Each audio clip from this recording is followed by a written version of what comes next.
The advice and opinions expressed by the host of Autism Live and her guests are meant solely as suggestion and should not be in any way construed as child-specific advice. Any choices you make in determining your child's treatment are completely at your own discretion. Dr. Doreen Granpeesheh is the Dr. Doreen is an expert in autism. Doreen Granpeesheh. Dr. Granpeesheh. Dr. Doreen Granpeesheh. Dr. Doreen Granpeesheh is a visionary in the field of autism. Now you can ask her questions on Ask Dr. Doreen.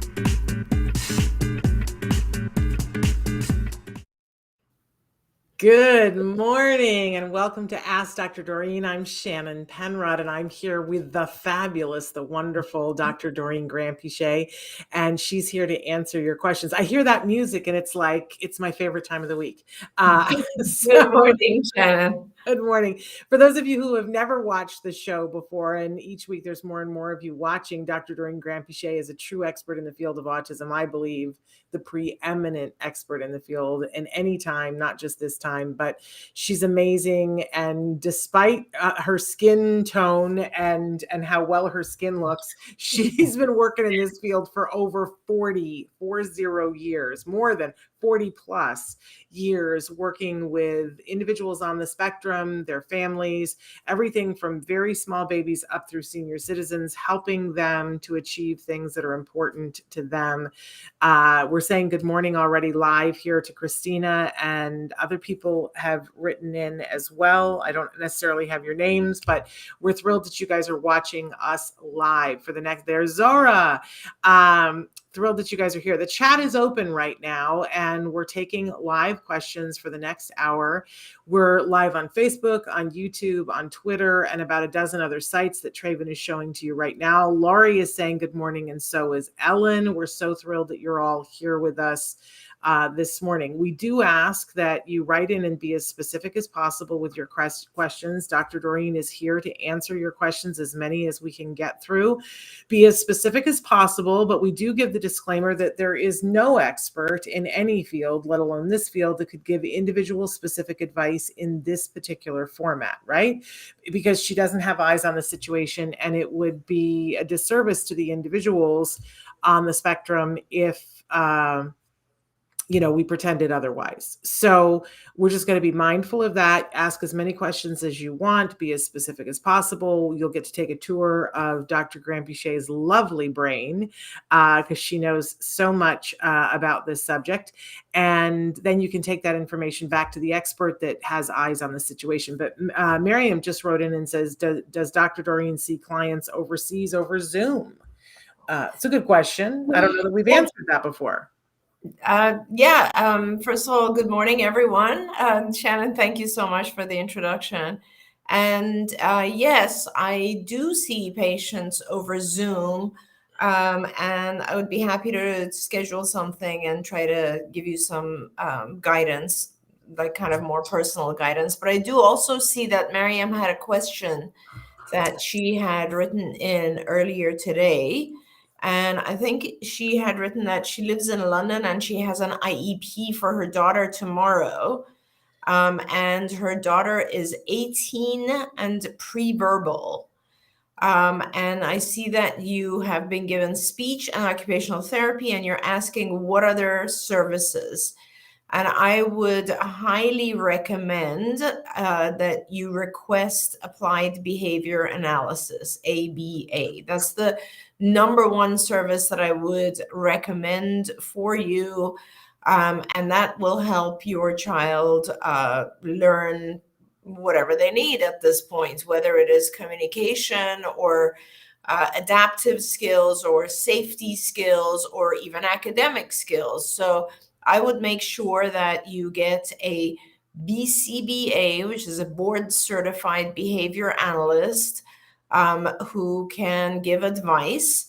Usually schools in the US, I'm not sure exactly in the UK, but in the US, nowadays, a lot of schools have a BCBA that they consult with. But if your school doesn't, I believe that you can ask them to find one. And it is kind of important to have a BCBA involved because They will kind of know exactly how to use the various procedures that have been shown to be very, very effective in teaching individuals on the spectrum. Amazing. I also want to say that Hendy wrote in this morning before we got started and said, I'm new immigrant with my autistic 9-year-old son in Florida. When I went to register him in an autism school, they redirected me to elementary public school. Why is it that my son can't be in autism school? And what steps will be done for him after the individual plan is set? I know that there is a class in that elementary public school for autistic students, but isn't it preferable that he be registered in the autism school? Please advise. Also, he loves swimming. Can the school provide him with this sport activity? That's a really, really good question, and great opportunity for us to talk about that a little bit. So depending on how your child is doing, one or the other might be more appropriate for him. Do we have the age? Yeah, 9 years, I believe, in Florida. So, if your child has received services up till now, for instance, or they have a lot of skills, they just are minimally affected by the autism, let's say, then in that case, you probably do want your child in the regular education public school, because they will benefit from being around other typically developing children. They will model after those children. They will play with those children. They will learn social behavior and interaction, and so on. But if your child has more delays, for instance, let's say they have a lot of hyperactivity and they really can't sit still and pay attention, or they have already fallen behind academically, and 9 would be, let's say, second or third grade. And so they wouldn't do well in academically in those settings, or let's say they don't have good language or social comprehension, so they wouldn't be able to really benefit, then perhaps you want to look at the autism classroom. Here are the pros and cons of a classroom that is just dedicated to autism. Some of the pros would include that you'll have a lower ratio. So you'll have more teachers to students. So almost every student will have either a teacher or an aide, right? So a child in an autism classroom will probably get a lot more attention, and there will be, it'll be easier for them to get guidance and support. The curriculum will have been modified and will have been made a lot simpler. And so there are clearly benefits for some children. However, there's also some downside to being in a classroom that is pure autism. One is you have other children, and the other children may have other behaviors that your child, challenging behaviors, that your child might start to mimic or copy. That happens really frequently. So that's one problem. The other problem is that, in general, my thinking is that you always want to push the child as far as you can. You want to reward them as well, but you want to hold them up and you want to support them and teach them and guide them and get them to the point where they're doing the maximum they possibly can do, right? Because that will help them thrive in life. I mean, we do that with all kids. And so usually in special education classrooms or autism classrooms, that isn't the case. It's almost like people have kind of concluded that if you have a diagnosis of autism, we're not going to push you. We're just going to let you be. And as long as you don't make a noise or make trouble, everything's fine. And we expect this to kind of go on for the rest of your life. I don't believe in that. I have a kind of a very different thinking about that. I think that all individuals on the spectrum can learn. There is no question in my mind. And so if we're not making every attempt to teach the individual, push them, guide them, give them opportunities to be more independent, to catch up with their peers, if we don't do those things, they're not going to live to their highest potential. So that's the reason that I don't often recommend autism classrooms. I will if I find that there isn't a normal education, a regular education classroom where our child can get support. Then it becomes something that I would look at. Now, you're in Florida, and generally speaking, in the States, there's a whole kind of hierarchy that we call, and it has to do with the least restrictive environment. And the hierarchy kind of, the least restrictive environment being regular education, no aid, right? I mean, you're there on your own, there's no restrictions at all. And that goes, and then the next step is a regular education with an aide who is assigned to your child, and potentially some pullout as well, where your child, like, let's say they have a difficulty in certain classes, they can be pulled out and then go to special ed or go and get one-to-one during that time frame. And that hierarchy goes all the way down to kind of special education only. And so the idea is, put your child in the classroom that is perhaps a little bit higher than their level, so that they can grow into that, and that with support they can succeed and grow. Yes, Amanda, we're welcoming Amanda and her blue hearts. She just wrote in and said, yes, and some schools have teachers, about you saying that they don't push them in the autism classrooms. And some teachers have belief that parents are not going to inquire about progress. That's why I just pulled him out initially, gave them 3 chances combined with infractions in diet, and I didn't have a choice. Yeah. You know, sometimes it's really difficult, but it is important that parents, you know, you make a plan and you do your level best to make a plan. And we have a whole playlist with Bonnie Yates, who's a special education attorney, where we've done videos for years where she talks about things that you might ask for in an IEP, that, you know, it's supposed to be individualized, but sometimes parents are like, well, I don't know. Like, I don't even know what to ask. So that playlist on our YouTube page, really good. It's called Know Your Rights with Bonnie Yates. You can go there and look. But one of the things that I always caution parents is, once you get the IEP in place, don't just assume that they're going to do the IEP. You got to check in, hold them accountable to what's in the IEP. And sometimes something happens and you have to change the IEP. So what really helped me at some point was, somebody said to me, think of this as a very fluid thing. Get as much in writing as you can, follow the plan, see if it works. And if it doesn't, be willing to change it, and be willing to go to the school and say, it's time to change it. Yeah. I don't know if it's ever going to be perfect, but I love the phrase that you say all the time, Dr. Granpeesheh. I try to live by this now, because I've heard you say it so many times. Do enough, and I'm going to get it wrong. So you tell me how you say it, but if you do good things over and over, then good things will happen. Yeah. So, you know, and I sometimes, when it's like, I don't know what to do, I go, well, let's just do good things over and over and over, and good things will happen. Yeah. Doesn't mean that we have to get it perfect.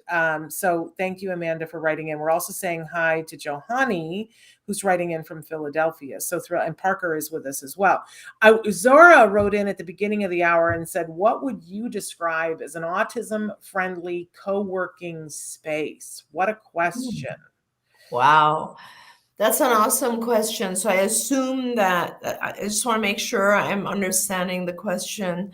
So you're talking about an adult who is, and how do you make an environment kind of friendly or appropriate to accommodate an adult who's working in this environment, right?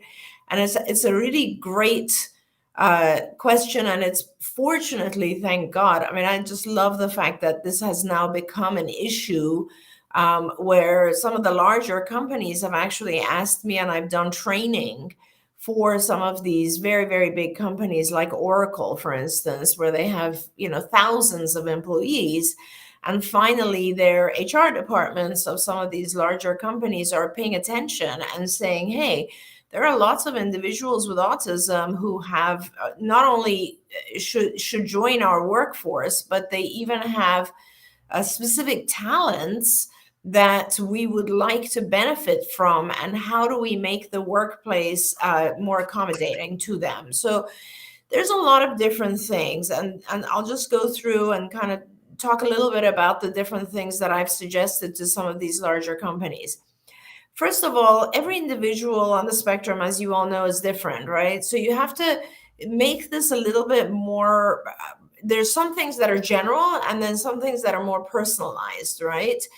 For example, in general, it would be really good if there's a lot of structure in the job. So every individual will benefit from knowing exactly what is expected of them, exactly what their schedule is, exactly what their due dates are, all this kind of stuff. And in particular, it would be lovely if they could have a coach or a mentor with whom they could meet every day, every week, whatever the company can afford or offer. And that individual would be able to go through, answer any of their questions ahead of time, and also guide them and say, you know, these are the great things that you did last week. And these are the things that you probably want to be working on next week.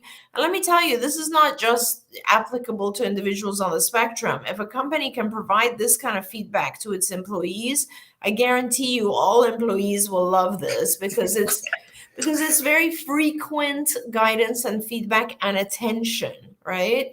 And the thing that I think most employees don't like, and the reason that most employees leave, is because they don't get attention and nobody listens. They feel like no one's listening, no one's giving me feedback, I don't know how to improve my work, et cetera, et cetera. So providing that kind of coaching is, I think, one of the most important things. Now, in addition, it would be really important to look at the specific needs of the individual. In general, we have a lot of individuals who have sensory issues, right? They're dysregulated from a sensory perspective.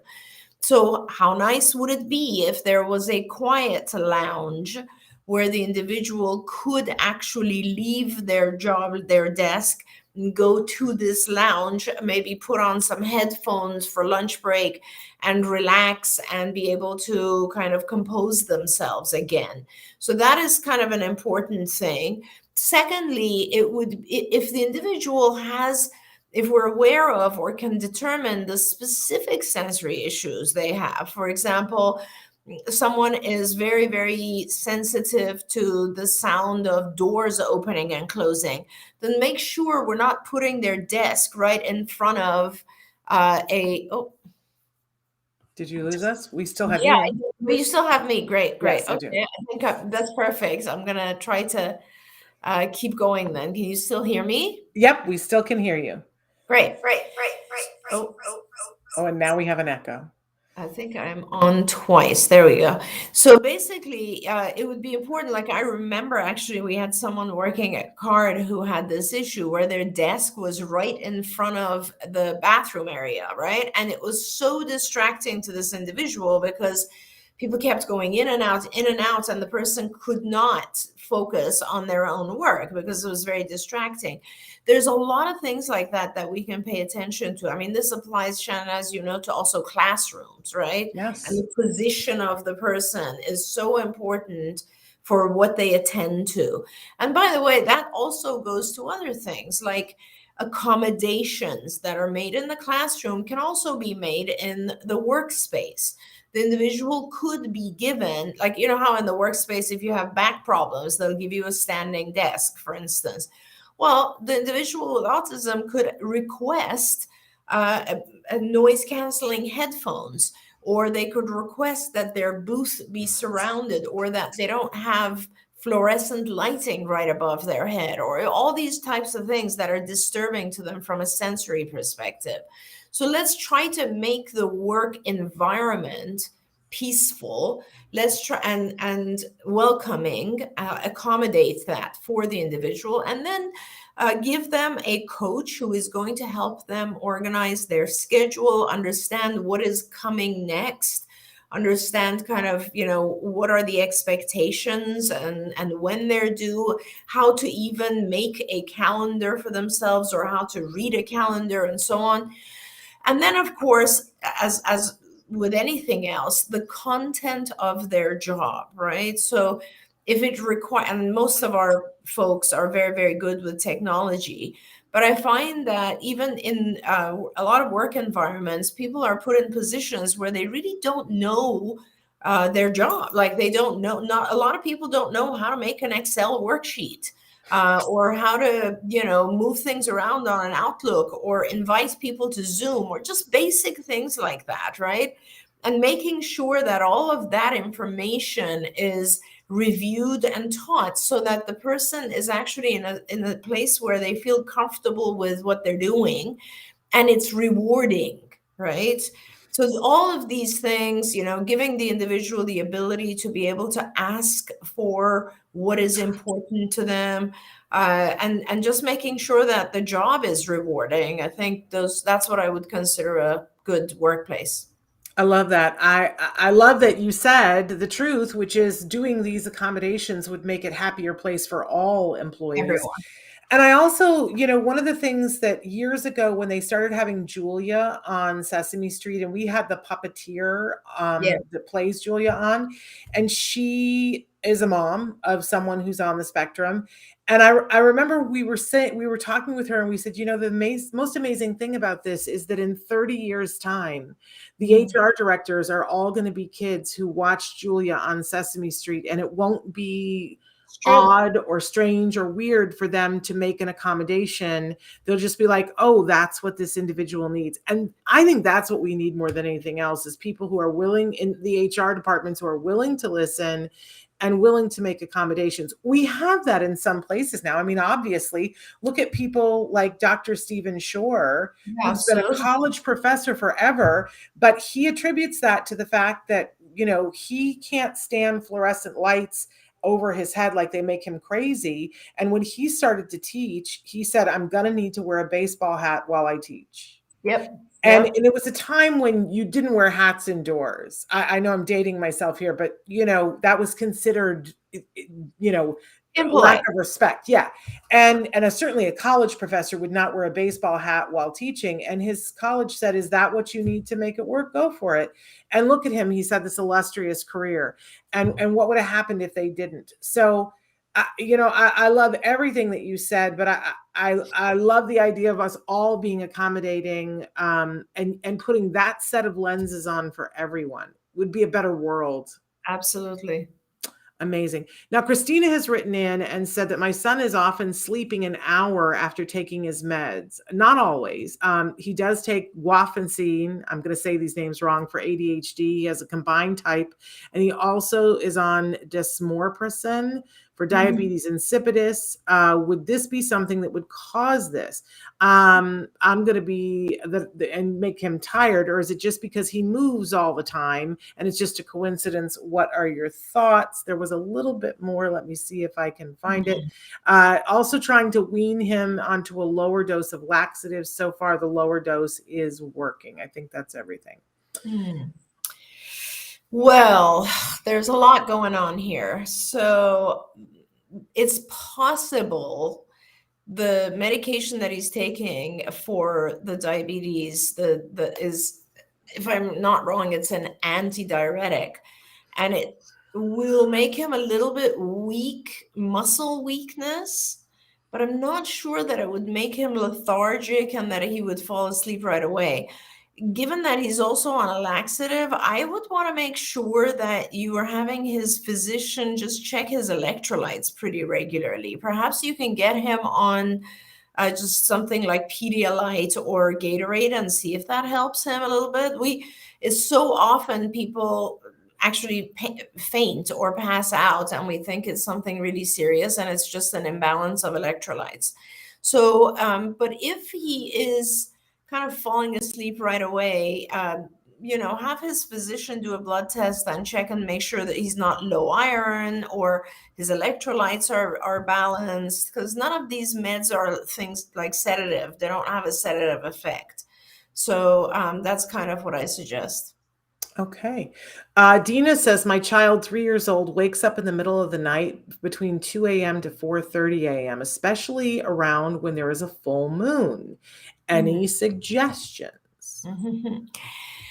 Yeah, so of course, the first thing I would suggest is to make sure his environment remains dark, right? So sometimes if there's a full moon and if your blinds are not blackout, then he might actually, his room might become very, very light. I don't know.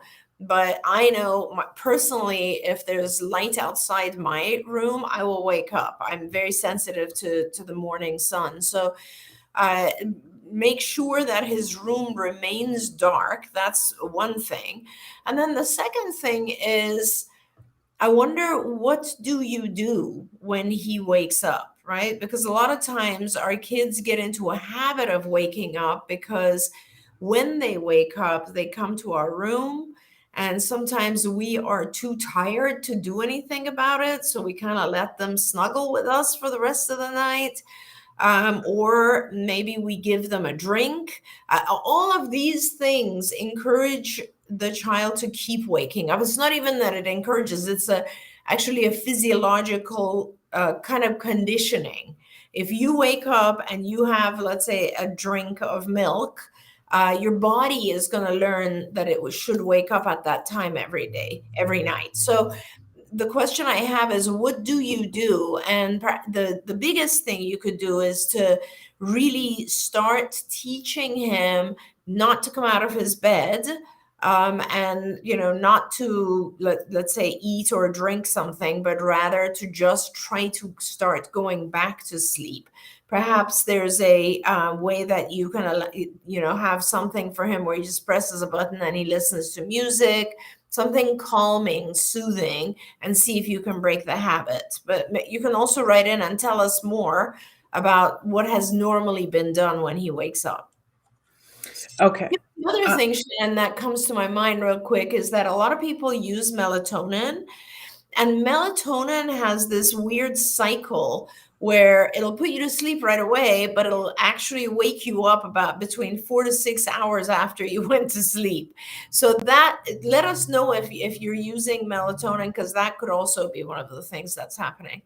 There we go. And I missed the part where Christina, the follow-up, Christina said, how can I get more speech therapy and OT for my son? Currently, he only gets one 30-minute session a week. It's not enough. Yeah, no, of course. And Christina, of course, you can either ask your school district through an IEP, or you can find a provider and actually have them bill your insurance, because all of those services should be covered now. There you go. Okay. Mariam said, thank you, Shannon and Dr. Doreen. How can I contact Dr. Doreen for Zoom consultation? Great question. Probably the best way, and tell me if I'm wrong, is if you write directly to me, and then I can farm the question where it needs to go.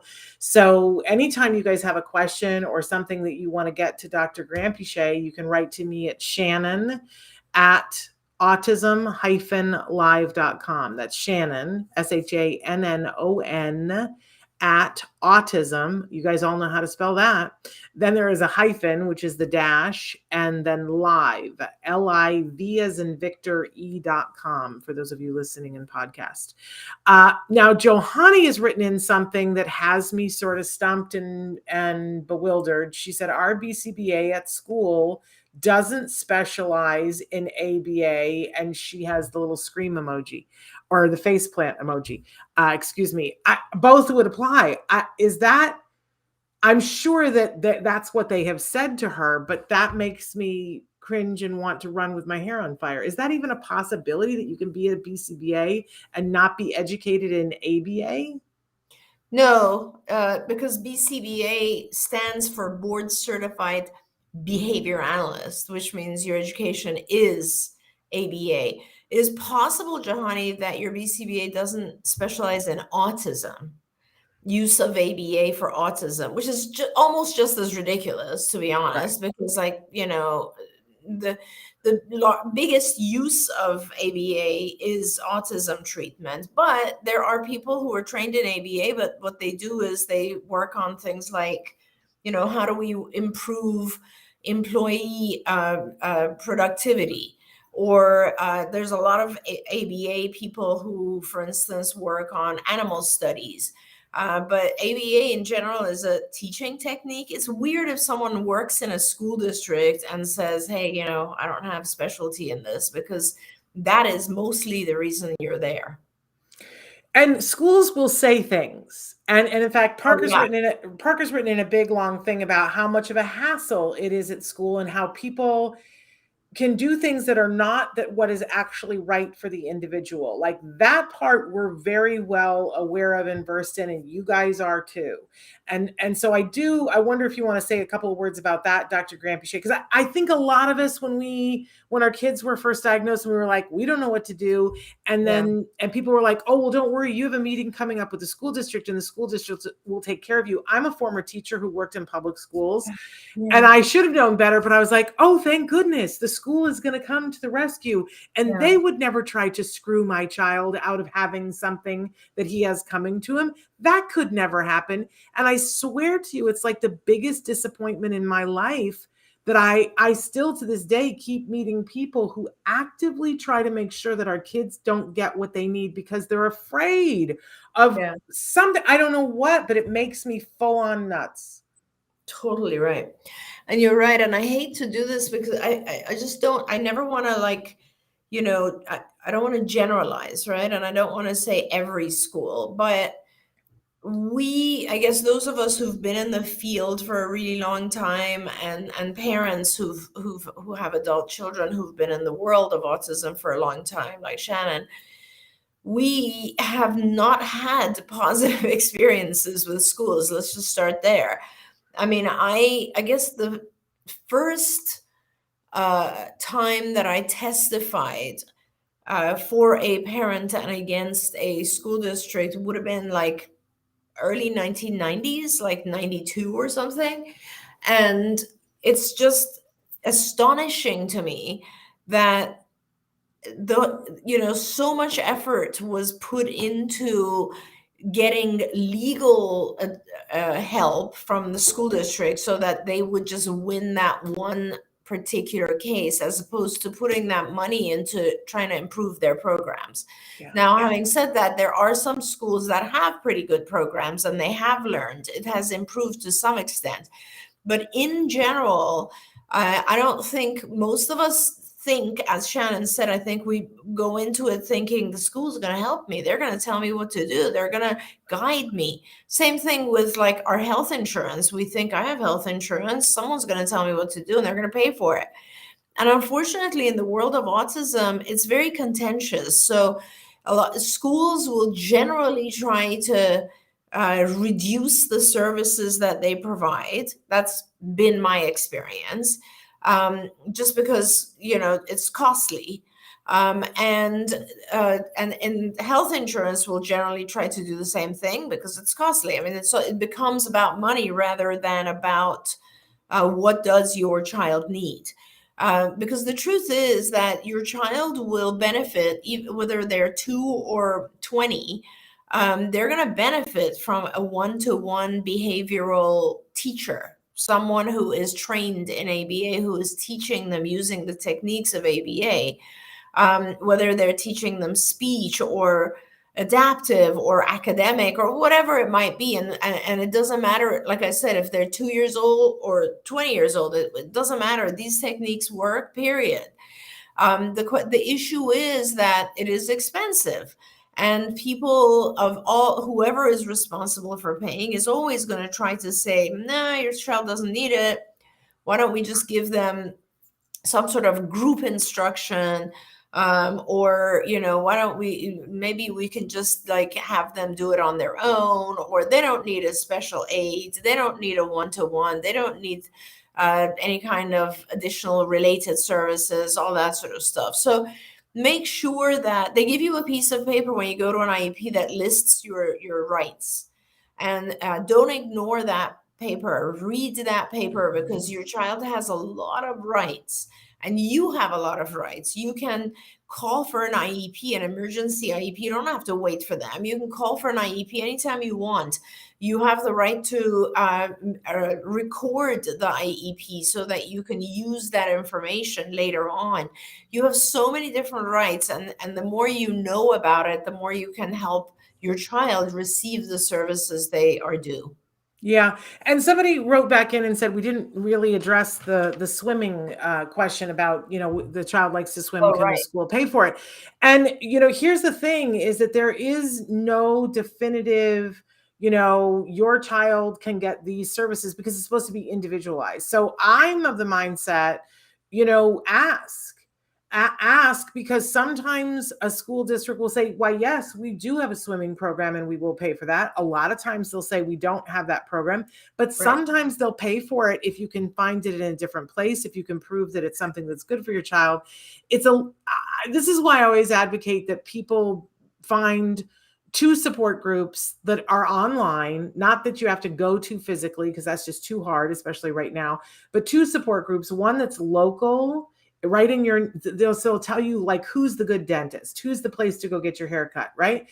You can ask people what have you guys gotten on your IEPs, right? But then I always advocate for getting one that's a little bit more global, so you can get specific about my child does this. Has anybody else seen this? And how did you get swimming from your school? And sometimes they'll give you ideas that may or may not work in your district, but knowledge is power. And we have to band together on this. Yeah. There are schools, as you said, like something like swimming is very simple. If the school has, let's say, a swimming program, as Shannon said, then they have to offer it to your child as well, and they have to produce accommodations if necessary.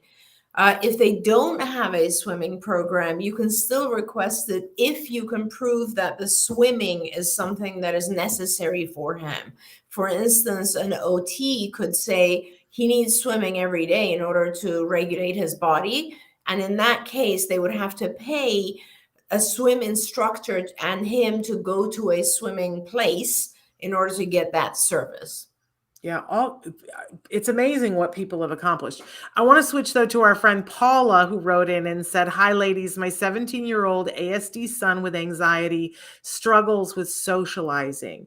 He has a learning disability, which adds to his struggles in trying to make sense of situations. I'm trying to get him out and about a bit by bit, trying to build his confidence. Social clubs are really difficult, and he doesn't enjoy it. He's constantly on edge. People are saying that I should make him go. How do I make him go to a situation that he finds so difficult? What are your thoughts on this?" And she sends X's. Yeah. Thank you. That's a great question, Paula. And let me give you some additional suggestions that might work. I don't know. First of all, I would always, when I hear that someone has anxiety, I want to focus on that for a minute. We tend to ignore anxiety and depression when they're not extremely severe, and we shouldn't do that. We should deal with them at whatever level they're at before they get severe. So when you say he has anxiety, then my question becomes, and I don't know his functioning level, but are you doing anything about that? Because there's a lot to be done. You can have medications that help with anxiety. You can alter his diet. You can have him talk to a therapist and who would work with him and do cognitive behavioral therapy type of activities. Let's help him overcome his anxiety. So that's number one on its own. Now the issue of social. So it's funny because we often think that our kids should, like, we just throw them into a social environment, any child, typically developing even, and, they'll be fine and they'll start socializing. So let me tell you, if I personally was taken to a social environment where there's a lot of people there and they're all chatting and so on, I would last maybe 5 minutes. I'm not someone who can handle just a social group. Okay. That's not the way I socialize. People socialize in different ways. So first of all, find out what is his interest. What are his areas of strength? If you see a group of kids socializing in a robotics group, that is completely different than a group of kids socializing in a dance group. So we have to find out what he's into. And then whatever that is, let's strengthen that alone. Don't worry about other people first. Let's strengthen that. Let's get him into that. so that he enjoys that activity. Then find a club or even just one other person who's also interested in that activity. And that's how you start the social activity. The activity has to be of interest, especially when you're talking about, teens or the teenage years are difficult to begin with. So that's how I suggest you do it. Don't worry about trying to force them to go to some social activity that already exists. Find one that has his niche in it. I super, super love that advice.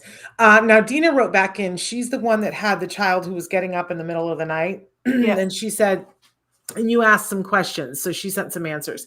He is wide awake and stays with dad and me and gets up to eat and drink. Yes. Yeah. She also says he's already on melatonin, and many people wrote in, and I am amazed how many people wrote in and said that parasites during full moon cycles get more prevalent. That's interesting. It's very interesting. Yeah, and I'll have to read up on that. But what I want to say about this child then particularly is you got to change all of those habits, like all of that. He should not be coming in and staying with you and dad. He should not be getting food and so on when he wakes up in the middle of the night. And it's going to be tough. And because he's on melatonin has this cycle that will wake you. So either you need to talk to his physician and increase his melatonin dose, or the physician can also give you something like Benadryl on a very low dose that you take with the melatonin, and then he will sleep through. There's also now even time release types of melatonin. So you want to talk to his physician about that. But in terms of how you manage it when he wakes up, it's going to be tough. I won't lie. There's going to be a few nights of no sleep, but it's important that he stays in his room, and you can stay with him initially, but you will eventually have to fade yourself out, and he stays in his bed. And then there will be no real motivation or reinforcement for waking up. The moon thing, I will definitely look into this whole concept of parasites and how they would interact with the moon cycle. But again, at least initially, make sure that his room remains dark. Yeah. This is one of those things. It's super hard and it takes a while because changing sleep cycles change. But I can remember when my son was 6 weeks old, and everybody had said to me while I was pregnant, the baby that is in your belly is the baby that comes out. So if you're up at 2:00 in the morning, don't be surprised when you're pregnant. Don't be surprised if your baby is up at 2:00 in the morning. I just couldn't do the math on that while I was pregnant. I don't know why. And then the baby came out, and then I understood the equation instantly. Yep. But then I remember going at 6 weeks to the doctor's office for the 6-week checkup, and he gave me exactly this advice, Dr. Granpeesheh. He said, when the way that you get a baby to sleep through the night is that when he wakes up, there is no party. You make it as dull as it can possibly be. Yeah. If you're snuggling and rocking, then he's going to make sure that he wakes up for that. And that child just becomes an older child, becomes an adult. Yep. And if fun things are happening in the middle of the night, we would all wake up and party. Right. Because that's the good time. Mom is not on the phone.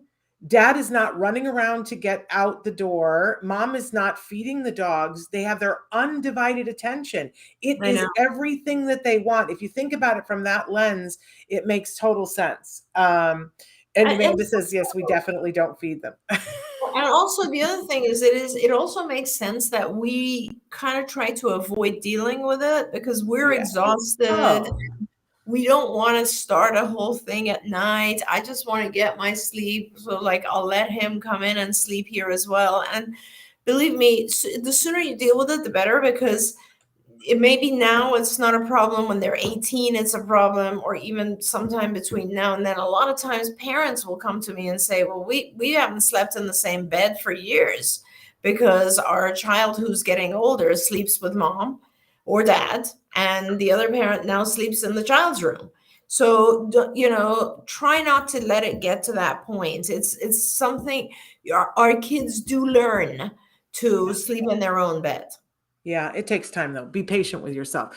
Paula wrote back to us and said that our teen with anxiety that doesn't like the socialization, she said, thank you so much. He takes 20 milligrams of fluoxetine daily, only dose he can tolerate. His special interests are tumble dryers and road traffic signals, not your everyday interests. I sort of love that. And I'm wondering who else also is interested in that, but it's very specific. Yeah, absolutely. And fluoxetine is an anti-anxiety medication, which is antidepressant medication, which is great, very good. And tumble dryers and road traffic signs, you have to find things that might be similar to that. Like, for instance, because he's interested in road traffic signs, I wonder if he's interested in stamp collecting. I don't know, but there are clubs that are, like, offer him things, look around and see what types of clubs are out there, then offer him all those different ones and see if he gains interest. And because that's mechanical, and because you brought up robotics before, I have to say, for those of you who don't know, there's something called FIRST robotics that, and when kids are younger, there's Lego robotics, Mindstorm. A lot of schools are affiliated, and a lot of if you Google it, you'll find one that's close to you, and they are international, and they give away millions of dollars worth of scholarships every year for kids who are interested in that kind of thing. But in the meantime, there are clubs where it's like-minded kids, and they teach them how to put together a robot to achieve a certain task. Now, it might be that, he has to go in and see that, if you do this, you can make the tumbler tumble like the dryer. But I used to say all the time, where are all the kids who are doing better, that did therapies, and where do they all go? Like, why don't I see them, Dr. Granpeesheh? Where are they? And then I went to the first robotics tournament with my son when he was in high school, and I remember texting you from it saying, I found them. They're all, yeah. And it was a stadium, you guys, filled with parents like you with their teenage kids. And it's not just teenagers. They start at age 4 with very basic tasks with Legos. And usually these programs are totally free. So I encourage you, go to First Robotics, Google it, and see the different age groups. It's sponsored by NASA, for heaven's sake. So anyway, something to look at. And there are all different kinds of things that happen in robotics. So if your kid is, like my son liked maintaining the machinery. He got more into that than anything else. But there are other kids who got into the marketing of the robot, and there are kids who got into the programming, and kids who got into the building, and kids who got into design. And there's so many different aspects to it, and it's a team of people. So for us, it was the sports activity that my son engaged in, and there are competitions, and you go to the competitions, and they win. Oh my gosh, it was more fun than you could shake a stick at. And you travel. If that's we went to Las Vegas, and it's like a 3-day tournament that my husband and I went with our son. We will never, ever forget it. It's so much fun. So I encourage you guys to check that out. And they love our kids because our kids tend to be good at this. So just as a possibility to try, they even sell those Mindstorm robots so that you can do it at home first. They're a little expensive. Try to find one that's used. In any case, I'll move on. Kahinde says, my son is always agitating and restless, 21 years old, and he has to be on Risperdal treatment, 6 years now. Please, what will do? I want to stop the tablet. Advice, please. Yeah. So I'll answer that. And then, Shannon, I don't want us to forget, Paula had written in a question a little bit. Was it Paula or no? I saw Ellen. Ellen had written about her ASD twins. So I don't want to miss that either. But yes, Risperdal is not going to necessarily, I don't know that is the medication that you should be concerned about right now. I think that if he is always restless, you should be looking at maybe Guanfacine, or another type of medication for ADHD can be. So I would actually go back and get an evaluation. So, and I don't know what country you're in, but a lot of times, because, in the US, for instance, Risperdal is one of the very, very, very few medications that have been approved for autism. And so a physician who's not an expert will just give you Risperdal. And it basically is not really dealing with much. It's just kind of like making your child, it's an antipsychotic medication. So it's basically going to just numb all responses. It's going to reduce all responses. But if it's agitation and restlessness, you might be looking at hyperactivity. And then you have a whole array of other medications that could help, which really you should evaluate and consider. The other thing is, let's not forget that the most effective treatment for any kind of ADHD as well is to be in a program that is behavioral and that keeps you very occupied and focused. So I don't know how he's spending his time, but it would be very good if he had a structured educational program where someone is working with him and keeping him kind of organized, structured, busy, learning things that are very useful to him throughout the day. And that really will probably help with the agitation as more than anything. There we go. I'm so glad you brought up Ellen's question, because Ellen, I totally missed it. But here we are. My ASD twins are 22 and need to start work programs. They both live in residential facilities. My son's regional center social worker is on top of it. But my daughter's is lagging even when I call or email her weekly. Should I ask to speak to her supervisor? I don't want my daughter just sitting at home all day. Absolutely. Oh my gosh, loving this mom so much. Do it. And you're fortunate to be in a situation where you actually have someone to compare to. And so, yes, I would absolutely speak to her supervisor. I assume they're in different residential facilities, one for girls, one for boys, and that you don't have access to the same social worker who's working on your son's case. But yeah, don't hesitate.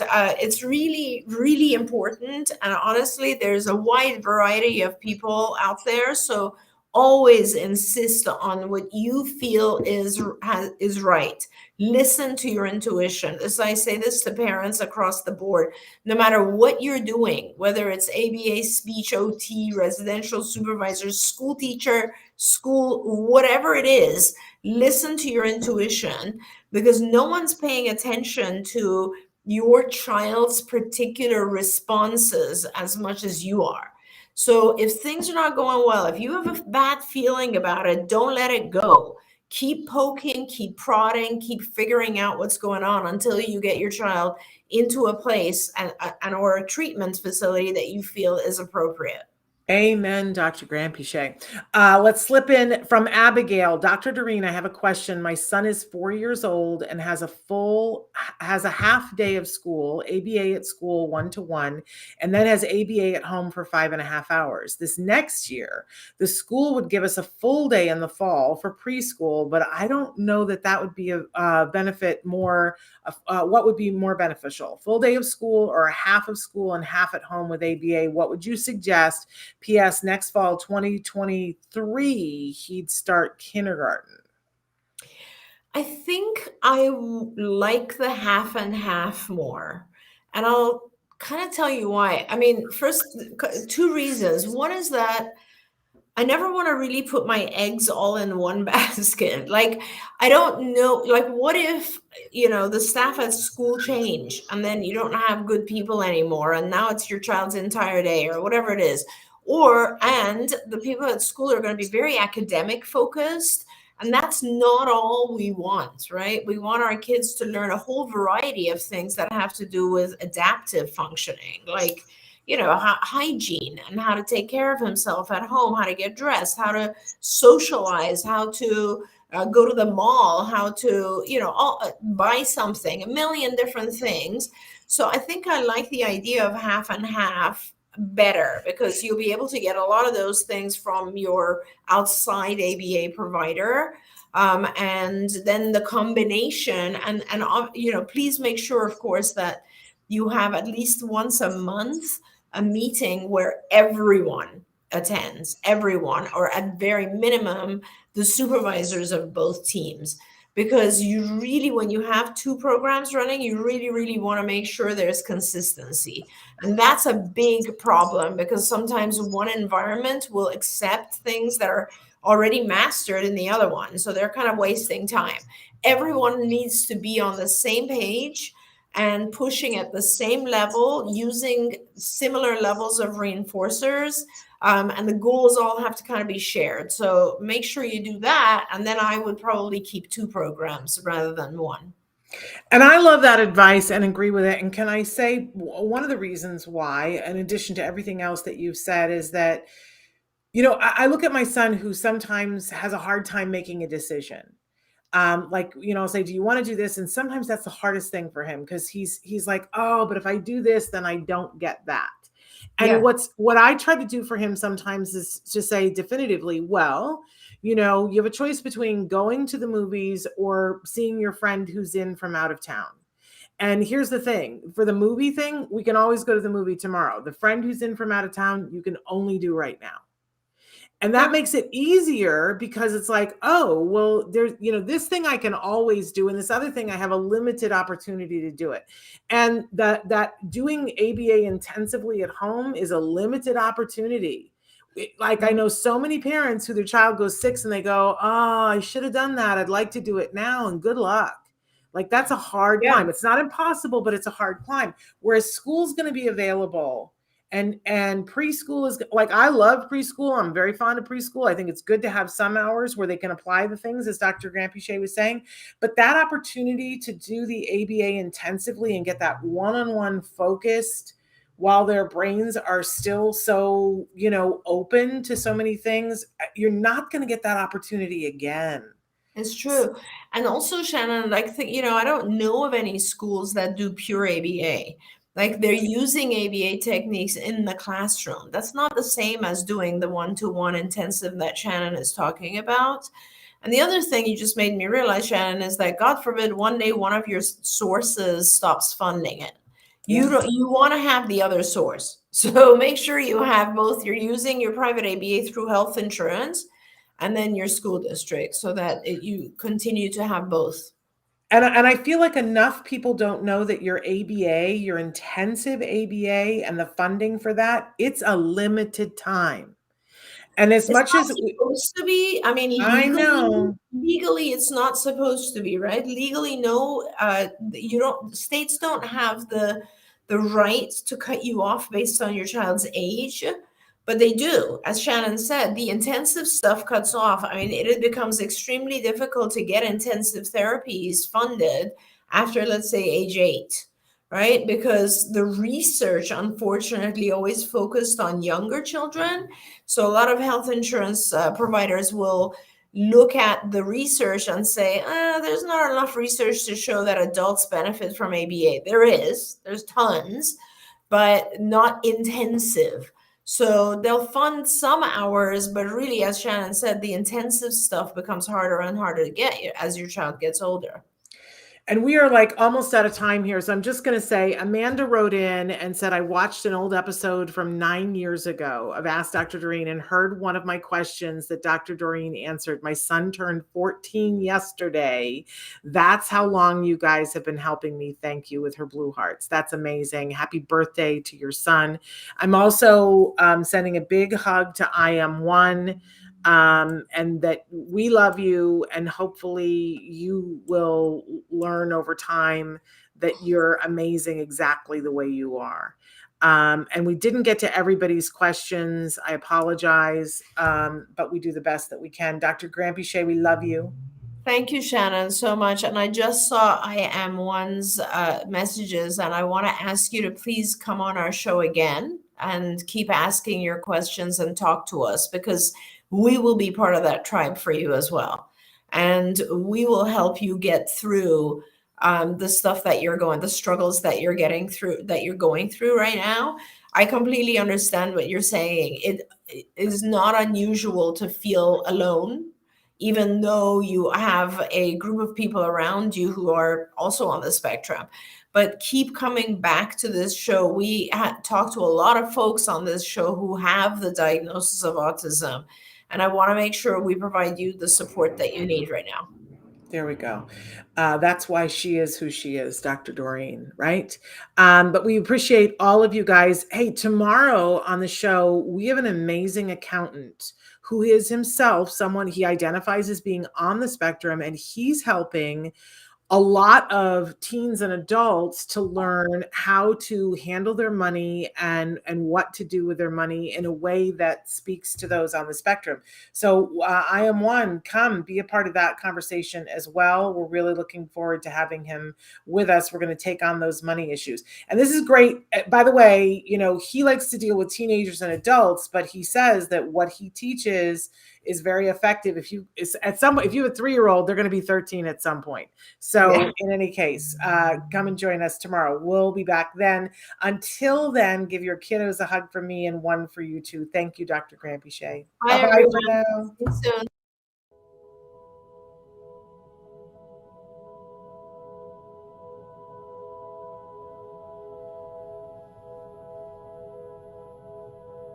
If you found anything helpful in this video, please give us a like. In fact, make sure that you smash that subscribe button on YouTube and give us a like on Facebook. You can also follow us on Twitter and on Instagram for important updates.